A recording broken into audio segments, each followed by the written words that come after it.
मयूरभंज जिलार अधिष्ठात्री देवी मां किचकेश्वरी दानहुंडी गणति होईछि। पूर्व निर्धारित समय अनुसार मंदिर ट्रस्ट बोर्ड अध्यक्ष तथा उपजिलापाल प्रेमांशु चांद, सुकुली तहसिलदार जतीन्द्रनाथ सेठी, मंदिर परीक्षा अजय कुमार साहू, उपजिलापाल कार्यालय सेक्शन ऑफिसर धीरेन भोई, ररुआ थाना कर्मचारी उपस्थिति में मंदिर भितर और मंदिर बाहर अवस्थित दुईटी हुंडी को खोल पर्यायक्रमे गणति करा। मंदिर बाहर हुंडी 91,835 टंका और भितर हुंडी 5,16,755 टंका समेत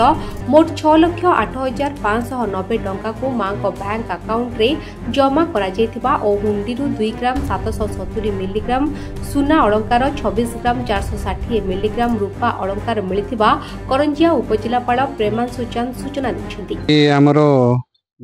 किचकेश्वरी प्रांगण रे थिबा दुईटा हुंडी आज उपजिलापाल करंजिया एवं तांको स्टाफ आमर सुकुलोली तहसिल स्टाफ एवं मंदिर परीक्षा थाना स्टाफ समस्त उपस्थिति रे खोला हला। गोटे हुंडी बाहर 91,835 टंका एवं अन्य एक हुंडी 5,16,755 टंका समुदाय 6,08,590 टंका हुंडी बाहरी गणा ही यथाशीघ्र बैंक रे डिपोजिट करागला। मयूरभंज अधिष्ठात्री देवी है माँ किचकेश्वरी पीठ में गोटे स्टेट बैंक दान हुंडी रही है गोटे बैंक ऑफ इंडिया दान हुंडी रही जहाँ अन्य वर्ष तुलन में वर्ष यथेष्ट अधिका पैसा रही जहाँकि 6 लाख ऊर्ध्व टंकार हुंडी बाहरी किंतु जेहेतु दिन को दिन पर्यटकों